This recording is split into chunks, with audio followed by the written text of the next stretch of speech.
नमस्कार दोस्तों, आज के इस एक्सप्लेनर में हम बात करने वाले हैं एक ऐसे शहर की जिसे सुनते ही दिमाग में शायद सिर्फ एक ही शब्द आता है, कोचिंग। लेकिन क्या सच में कोटा सिर्फ एक कोचिंग सिटी है? सोचिए जरा, एक तरफ सदियों पुराने किले और महल और दूसरी तरफ देश भर से आए लाखों बच्चों के सपने। एकदम कमाल का कॉम्बिनेशन है ना? यहीं अतीत और भविष्य दोनों साथ साथ चलते हैं। तो चलिए कोटा की इस अनोखी दुनिया को थोड़ा और करीब से समझते हैं। फटाफट आज की हमारी रूपरेखा देख लेते हैं। हम शुरू करेंगे कोटा के एक छोटे से परिचय से, फिर चलेंगे इसके राजपूताना इतिहास की तरफ। उसके बाद बात करेंगे भारत की कोचिंग राजधानी की और एजुकेशन के आगे जो यहाँ के बड़े उद्योग हैं उनकी। फिर थोड़ा यहाँ के कल्चर और स्वाद का लुत्फ उठाएंगे और आखिर में देखेंगे नया कोटा यानी चंबल रिवर फ्रंट। तो शुरुआत करते हैं पहले हिस्से से, कोटा एक परिचय, हाड़ौती क्षेत्र का यह प्रमुख शहर। सबसे पहले ना मैप पर इसकी लोकेशन समझ लेते हैं। कोटा राजस्थान के बिल्कुल दक्षिण पूर्वी हिस्से में स्थित है और इसे हाड़ौती क्षेत्र का सबसे मेन शहर माना जाता है।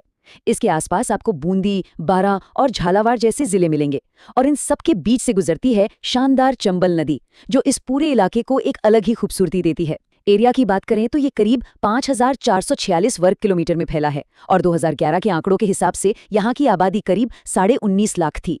एक बड़ा ही दिलचस्प डेटा पॉइंट यहाँ आता है, यहाँ की साक्षरता दर, जो कि लगभग 76% है। एक अच्छा लिटरेसी रेट ये साफ इशारा करता है कि इस जगह के लिए एजुकेशन शुरू से ही कितनी अहमियत रखती आई है। खैर, इस एजुकेशन वाले एंगल पर तो हम आगे और डिटेल में बात करने ही वाले हैं। अब आते हैं अपने दूसरे टॉपिक पर, राजपूताना इतिहास और विरासत, जहाँ हाना राजपूतों का शासन रहा। देखिए, कोटा आज जैसा दिखता है वैसा हमेशा से तो नहीं था। अगर थोड़ा हिस्ट्री में पीछे जाएं तो पहले ये बूंदी रियासत का ही एक हिस्सा हुआ करता था। फिर आया साल 1631, राव माधो सिंह जी ने इसे एक अलग राज्य के रूप में स्थापित किया। बस वहीं से कोटा की एक बिल्कुल अपनी अलग पहचान बननी शुरू हुई। इसके बाद यहाँ हाड़ा राजपूतों का शासन रहा, जिन्होंने इस शहर को वो मजबूती और रॉयल टच दिया जो आज भी यहाँ झलकता है। अब अगर आप कोटा घूमने जाएंगे तो क्या देखेंगे? सबसे पहले नाम आता है गढ़ पैलेस का। ये सच में सिर्फ एक महल नहीं है दोस्तों, ये कोटा के इतिहास का बिल्कुल एक आईना है, जिसकी शाही पेंटिंग्स आपको सीधे पुराने जमाने में ले जाएंगी।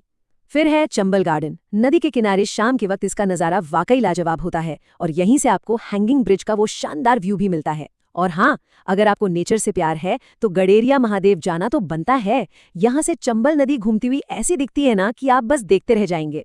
चलिए अब बढ़ते हैं अपने तीसरे और सबसे मशहूर पॉइंट पर, भारत की कोचिंग राजधानी, जहां होती है IIT जेईई और नीट की जमकर तैयारी। अब आती है वो बात जिसने कोटा को पूरे इंडिया में इतनी बड़ी पहचान दिला दी, कोचिंग इंडस्ट्री। इसे कोचिंग सिटी यूं ही नहीं कहते, यहाँ IIT जेईई और नीट जैसी देश की सबसे मुश्किल परीक्षाओं को क्रैक करने की तैयारी करवाई जाती है। एक आंकड़ा सुनिए, हर साल देश के कोने कोने से लगभग 2 से 2.5 लाख छात्र यहाँ आते हैं। 2.5 लाख, यानी अपने आप में एक पूरा शहर बस जाता है यहाँ स्टूडेंट्स का, जिनके लिए 150 से ज्यादा छोटे बड़े कोचिंग संस्थान यहाँ खुले हुए हैं। और पता है सबसे अलग बात क्या है? कोटा में ना सिर्फ पढ़ाई नहीं होती, वहाँ एक पूरा इकोसिस्टम यानी एक पूरी दुनिया बन चुकी है इन बच्चों के इर्द गिर्द। बच्चे आएंगे तो कहाँ रहेंगे, इसके लिए हॉस्टल और पीजी का जाल है, खाने के लिए मेस है और पढ़ाई के लिए टेस्ट सीरीज से लेकर डाउट क्लासेस तक सब मौजूद है। सुबह उठने से लेकर रात तक की लाइब्रेरी और क्लासेस का एक बेहद अनुशासित रूटीन चलता है। इस सब ने मिलकर कोटा को एक विशाल एजुकेशन हब बना दिया है। लेकिन जहां इतना बड़ा सिस्टम होगा वहां कुछ चुनौतीपूर्ण सच्चाइयां भी होंगी, है ना? इस इकोसिस्टम की एक रियलिटी ये भी है कि यहाँ का कंपटीशन लिटरली बहुत बहुत ज्यादा है और इसके परिणाम स्वरूप कई बार छात्रों पर पढ़ाई का एक भारी मानसिक दबाव भी रहता है। इस एक्सट्रीम कंपटीशन और प्रेशर को हम किसी भी हाल में नजरअंदाज नहीं कर सकते। ये भी इस शहर की सच्चाई का एक हिस्सा है। ठीक है, अब आते हैं अपने अगले हिस्से पर, सेक्शन 4, शिक्षा के पार, प्रमुख उद्योग यानी एक मजबूत अर्थव्यवस्था। अब अक्सर लोग सोचते हैं कि कोटा में सिर्फ कोचिंग ही होती होगी, पर नहीं, ये एक बहुत ही मजबूत औद्योगिक शहर भी है। यहाँ की इकोनॉमी को चलाने वाले प्रमुख उद्योगों में शामिल हैं थर्मल पावर प्लांट, जो भारी मात्रा में बिजली उत्पादन करते हैं, केमिकल और फर्टिलाइजर फैक्ट्रियाँ, जो खेती और इंडस्ट्री दोनों के काम आती हैं, और यहाँ का टेक्सटाइल यानी कपड़ा उद्योग। इन सभी सेक्टर्स की वजह से शहर में रोजगार के बेहतरीन अवसर पैदा होते हैं। इन इंडस्ट्रीज में जो सबसे ज्यादा मशहूर है वो है कोटा स्टोन। ये एक बेहद खास तरह का चूना पत्थर होता है। इसकी सबसे बड़ी खासियत ये है कि ये बहुत मजबूत, लंबे समय तक टिकने वाला और काफी किफायती होता है। यही कारण है कि पूरे भारत में घरों के फर्श, सीढ़ियों और बिल्डिंग्स के निर्माण में इसकी जबरदस्त डिमांड रहती है। ये सच में इस शहर की अर्थव्यवस्था के लिए एक गेम चेंजर है। चलिए अब बिजनेस और पढ़ाई से थोड़ा ब्रेक लेते हैं और चलते हैं सेक्शन नंबर 5 की तरफ, संस्कृति और स्वाद यानी कोटा की असली लाइफस्टाइल। अगर हम थोड़ा कल्चर की तरफ देखें तो कोटा डोरिया साड़ी का जिक्र आना एकदम लाजमी है। इस साड़ी की खासियत सुनेंगे, ये लिटरली इतनी हल्की होती है कि इसे बेहद आसानी से मोड़ा जा सकता है और इसकी यही बारीक और खास बनाई इसे दुनिया भर में एक अलग पहचान दिलाती है। और अब सबसे जरूरी चीज, खान पान। अगर आप कोटा गए और यहाँ का स्ट्रीट फूड नहीं खाया तो समझिए आपका ट्रिप अधूरा रह गया। यहाँ की कचौरी के क्या कहने, बाहर से एकदम कुरकुरी और अंदर से पूरी मसालेदार, और वो भी तीखी चटनी के साथ।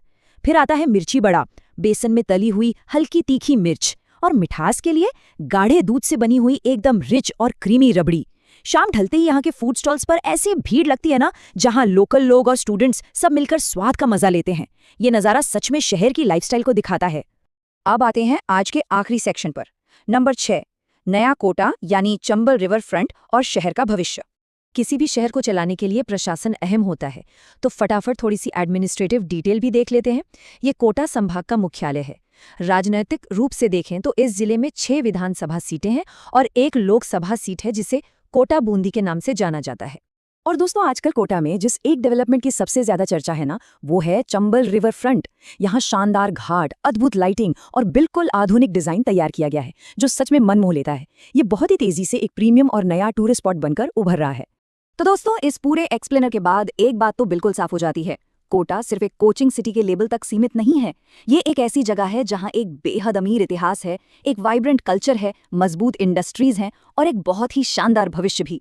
अगर आप कभी इस शहर में आते हैं तो अपना नजरिया थोड़ा बड़ा रखिएगा, थोड़ा समय निकालिए और इस बहुआयामी शहर को महसूस करने की कोशिश कीजिएगा। मैं पूरे यकीन से कह सकता हूँ, आप वापस जाएंगे तो एक बिल्कुल नई सोच और ढेर सारी खूबसूरत यादें लेकर जाएंगे। आज के इस चर्चा में हमारे साथ जुड़े रहने के लिए आपका बहुत बहुत शुक्रिया।